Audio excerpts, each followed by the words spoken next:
Okay. This meeting is being recorded. All right. Good morning, Sharon. Good morning. All right. I'm gonna let actually everybody introduce themselves, and then I'll talk for a couple of minutes, and then we'll start. All right. So I'll do it the way you guys appear on my screen. So Jessica, if you would just tell us a little bit about yourself and who you are. Sure. So my name is Jessica Renard. I'm finishing up a master's in clinical mental health at the University of West Georgia. I'm a current intern at Natalie's practice, and I'll be graduating in May. So very excited. Woohoo. Okay. All right, Joe, I'll let you check in next and tell us who you are. Hey, I'm Joe Rayfield. I'm actually like the navigator practice. So I've known Natalie for years and I enjoy working with all of you. So I'm the point person that everybody sees when they come in or talk to or whatever, but I enjoy what I do. I've been here for years and that's it. That's it. You all know me from just talking to me via email, but this is the first time that you've seen me in person in live, and I'm going to work on getting my camera so you can see my whole face, so it's light in the background. Okay. Okay. All right, Mary Hannah. Hi, my name is Mary Hannah Watkins. I am about to finish up seeing the light at the end of the tunnel of my master's program of marriage and family therapy at Capella University. And I'm an intern here, and I'm super excited to just share our sex therapy knowledge with the world. Yay. All right, and Sharon. I'm Sharon. I am the couples therapist, at Natalie's practice. You're a marriage and family therapist, but definitely the couples therapist, the go-to couples person. Yeah. Marriage and family therapist. I graduated from Capella, like Mary, and that's it. I like what I do, and I'm excited to be here. All right. Well, I'm excited to have you guys here. Thank you so much for giving me your time. I so appreciate it. This came about because I had a student that called and needed to do an interview with me, kind of like just, students call to interview from time to time. And at the end of the call, she was like, oh, wow, I think I didn't know what this was about. I think I may come into sex therapy. And she had done her research on me. And so, but it was just kind of clear she needed more information to make the decision on whether sex therapy was right for her or not. And so from there, I just realized, I think when you've been doing a thing a while, you think everybody knows what you do or how you do it. And so I wanted a way to kind of rip open the veil, so to speak, and show people what we do, and also allow people to see you guys and kind of hear your voice. So that's what this is about today. So we're going to be here for probably about the next 20 minutes, just getting your voice out there. So we're going to start with some simple questions. And so the first question I have for you guys is, what's been the theme of the week that you've been working on your clients with? And so, Jessica, we'll start with you. Sure. So I think more than anything, the theme is wanting something to be what's in your head versus accepting what's actually going on. So I have a client who is frustrated that she's not orgasming, but says that she has a great time with her partner and that they really enjoy each other, but like the focus on orgasming kind of ends up detracting from everything else, or feeling like a failure, or feeling like you're not performing the way that you're supposed to be, versus enjoying the time that you're spending with your partner. That makes sense completely. Okay, great. All right, I'm going to go around differently. So Mary Hannah, what's the theme you've been seeing this week? What are your clients been struggling with, or what do you find yourself kind of saying over and over again? Yeah, so I feel like a recurring theme for me, this, sort of that idea of how much you know and value yourself, and how that can sort of spider web out into all of the decisions in your life, like the people you spend time with. your relationships, like your sexual relationships, like I sort of subscribe to the belief that like sex is a bit like a confrontation. It's a confrontation of how you feel about yourself and how you feel about the other person, like what is it like to come face to face to someone and realize your own insecurities and realize your fear with vulnerability. That's something that I've noticed a lot this week. That is amazing. I feel like that's one of the best analogies I've ever heard. It is so much. And then not only is it a confirmation, it's a confirmation when you're at your most vulnerable. Like you have literally stripped all of your clothes off, and now you have to come to terms with your partner and their vulnerability and everything. And we're supposed to make magic happen and fireworks go off. And yeah, oh, that was really good. I was so excited by that. I want to go write a blog on sex as a confrontation. Good. Yeah, I'm sure I didn't come up with it. I'm sure I learned it from somewhere, but I love it. I love it. I love it. Okay, Sherry, what about you? What themes have you been seeing your couples deal with this week? Anxiety and depression and how it's showing up in the bedroom. Ooh. And how whichever partner has the anxiety and depression is kind of being scapegoated by the other person. And then that becomes the only reason why they're not having sex.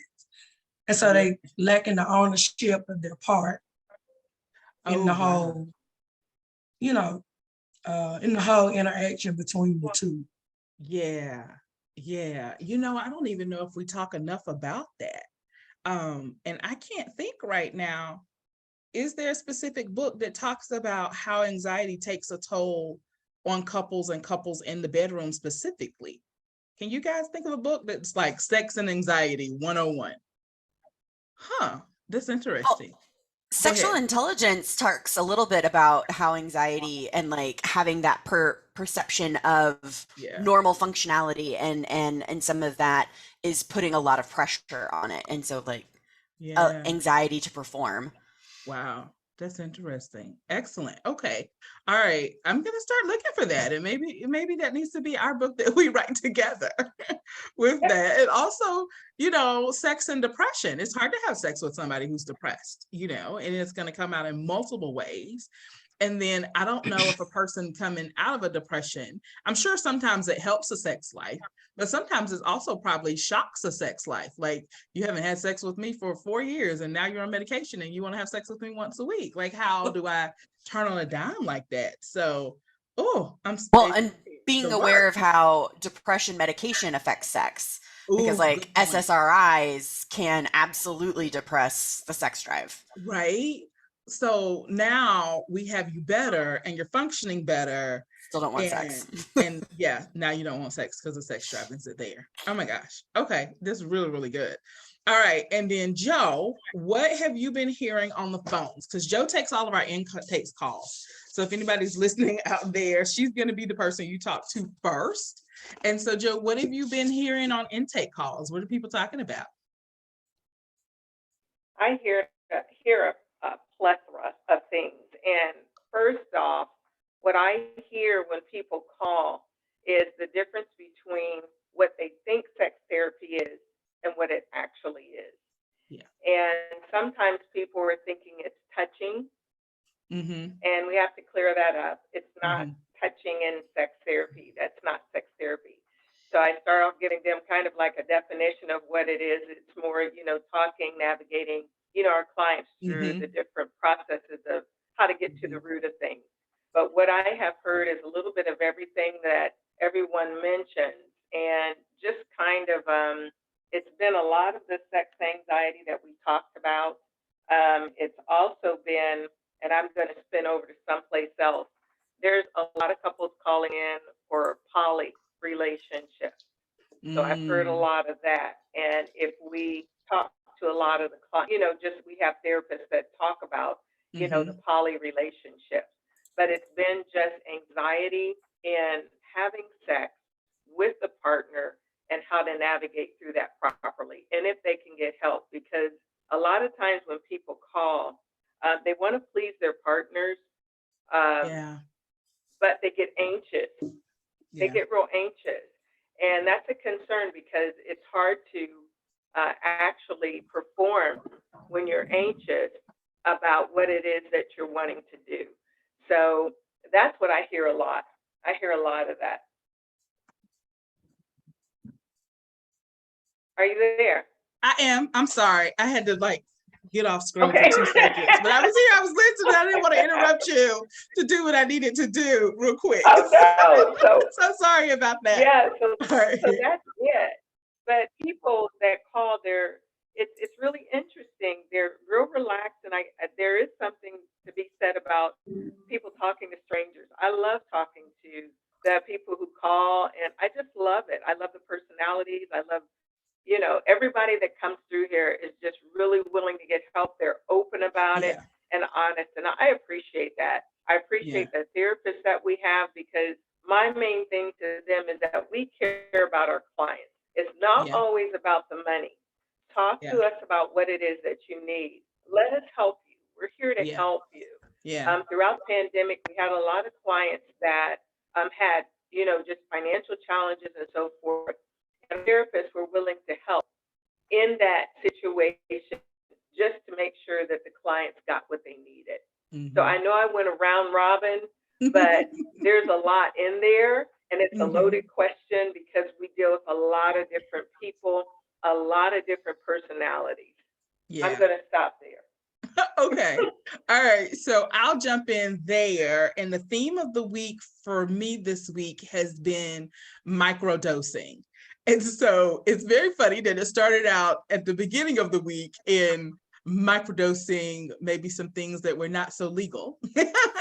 And then by the end of the week, we had turned it into microdosing meditation, microdosing self-care, and microdosing sexual intimacy.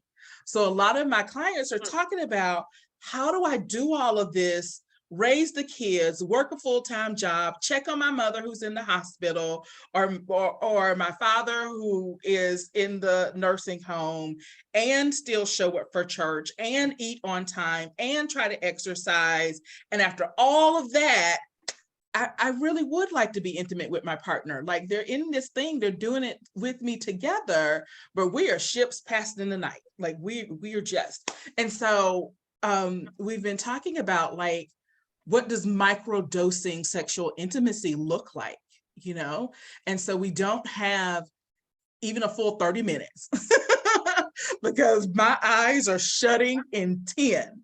Like it's terrible. Like, some of my clients are starting their days at 4:30, 5:30, 6:30 in the morning. And so, by 9 o'clock at night, when you started at 4:30 a.m., you are dead with that. And so we've been talking about, how do you get it in little small chunks?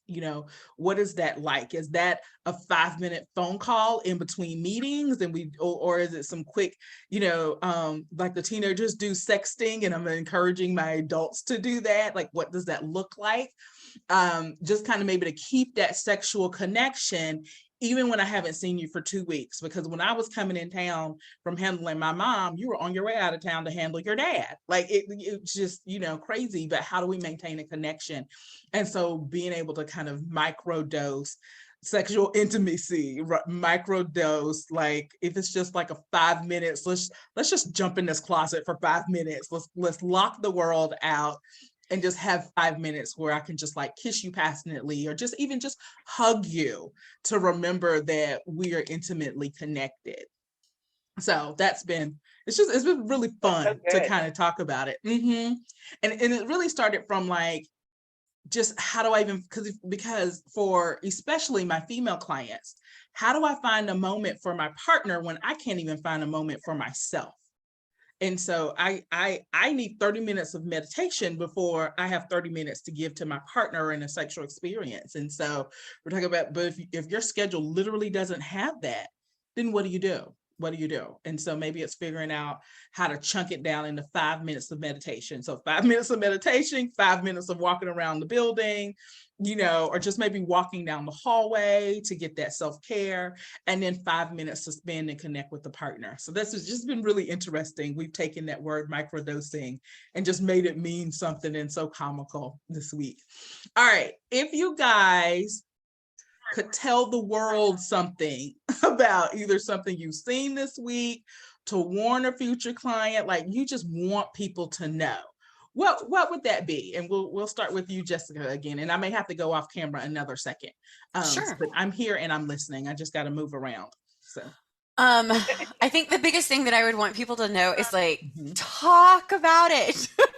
Don't assume anything. Don't assume that your partner thinks a particular way. Don't assume that all men think this way, or all women think this way, or all non-binary people think this way. Like, you're not having sex with all of those people. You're having sex with your partner, or maybe a couple of partners, and ask about what they want, and being able to communicate what you want, and talking about STIs and talking about boundaries and expectations. Mhm. Talk about it to your therapist. I had a client at one point who was like, can I even say these things to you? And I'm like, you kind of have to. I need to know what's going on to Right. help. So Right. just everyone needs to talk about it. Talk about all Yeah. the things. Yeah.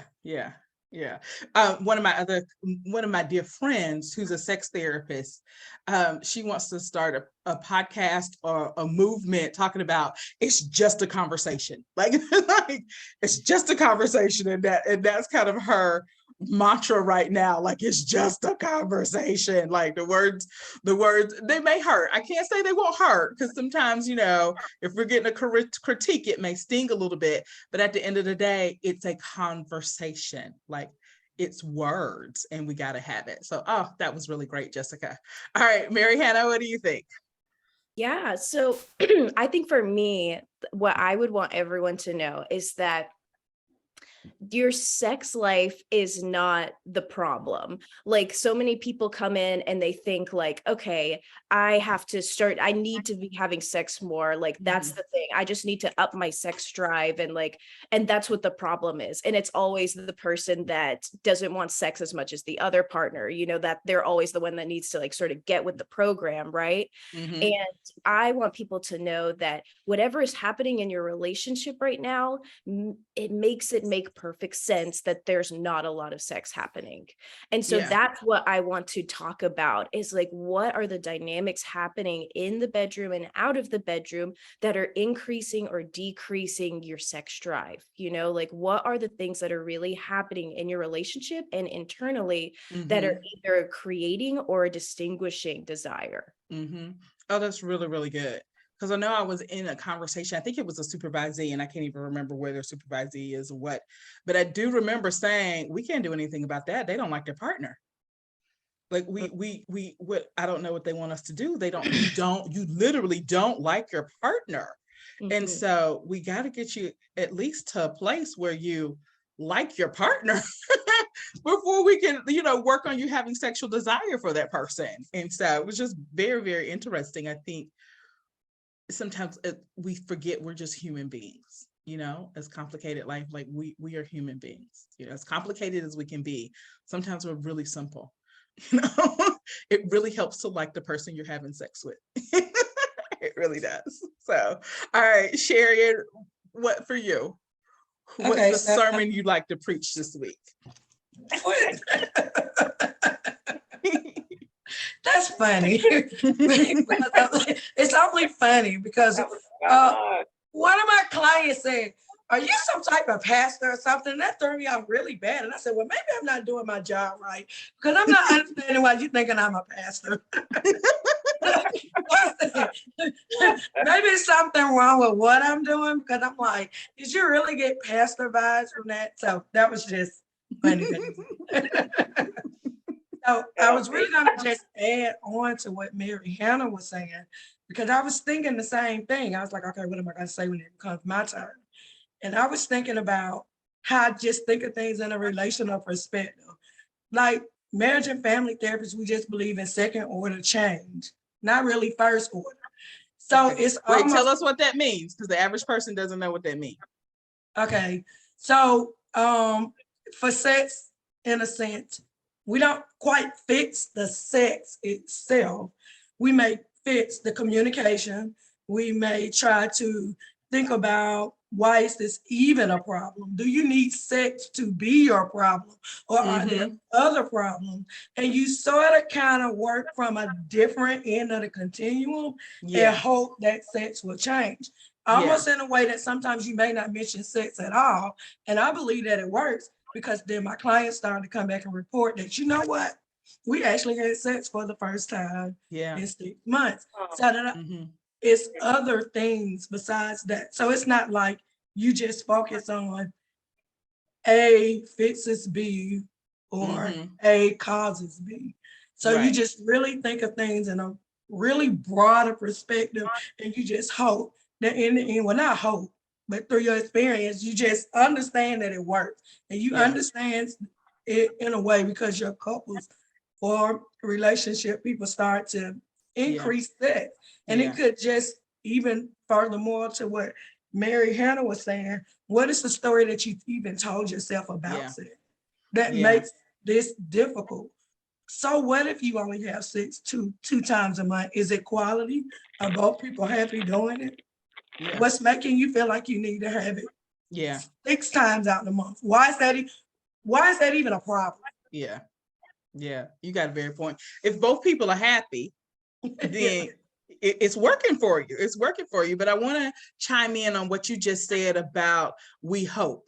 Like, we're going to do all these things and we hope it works out, because it's more than hope. And I think you guys forget the amount of skills that you're applying. Like, I remember I had a client one time was like, I'm happy.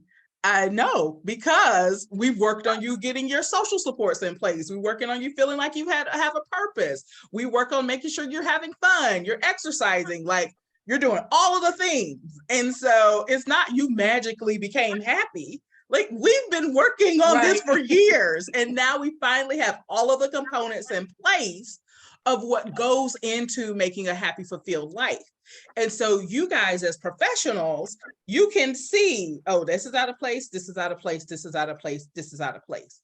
Let's get all of these in place, and then sex will probably happen with that. And if not, we got to go in intensive therapy and see what's going on. But for the most part, if you like your partner, if y'all are spending good time together, there was sexual attraction there before, we can get those good feelings back, then sex probably will happen. Like, we're humans. And so I want you guys specifically to remember there's specific skill that you're applying to help a couple get all of these components in place. And sometimes it could be as simple as, can we get y'all to be in the same bedroom at the same time?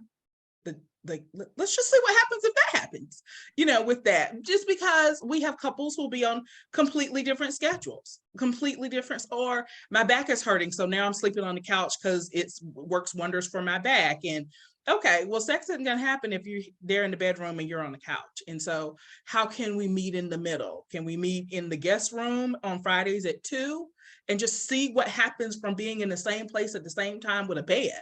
Like, with that. And so it's a lot of skill that you're applying. Okay, Joe, we're gonna let you kind of round us up on, if you could tell clients anything, if we're gonna put you in the pulpit for a moment. What would you tell people? all right now. Well, mine is very simple. I have so enjoyed this. This has been wonderful. What I would have to say is, my takeaway is, don't quit.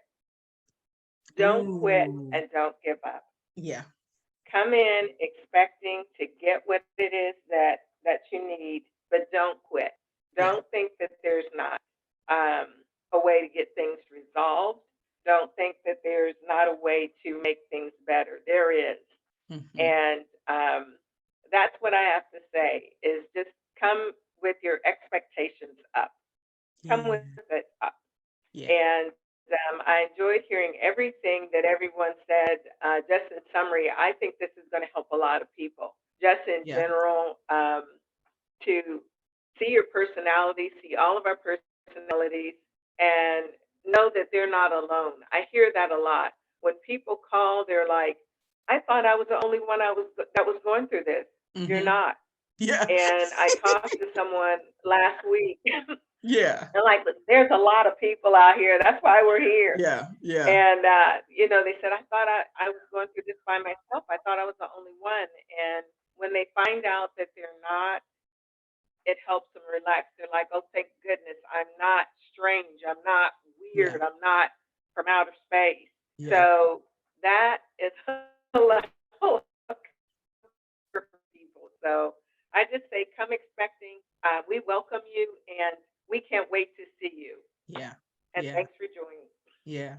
Thank you. That's Natalie's part. No, well, I let you have it. I think part. it's always so funny. And I love when I can actually tell my client, you're not even the first one today. Like you're not even the first one today who's No. dealing with this same No. exact thing. Because we talked about themes, but it often does present in our sessions as a theme, like, oh, okay, this is what we're dealing with this week. I think last week everybody was dealing with sexuality and aging. How do I have sex with this body that now has a hip problem, or now, that secret move I used to do, I can't do because my knee will start hurting after 2.2 seconds, or now I have carpal tunnel. And so my hands can't do what they used to do as long as they could do it. And that was my signature move. And so that was the theme last week. So it's nice to hear all of the themes for this week. All right, ladies, that's it. Thank you guys so much for your time. And to anybody out there who wants to come to Atlanta Sex Therapy, feel free to just Google us and find us, and call us, and you'll probably be talking to the fabulous Joe, and we'll go from there. So, all right. Thank you, and bye-bye. Bye. Bye. Bye.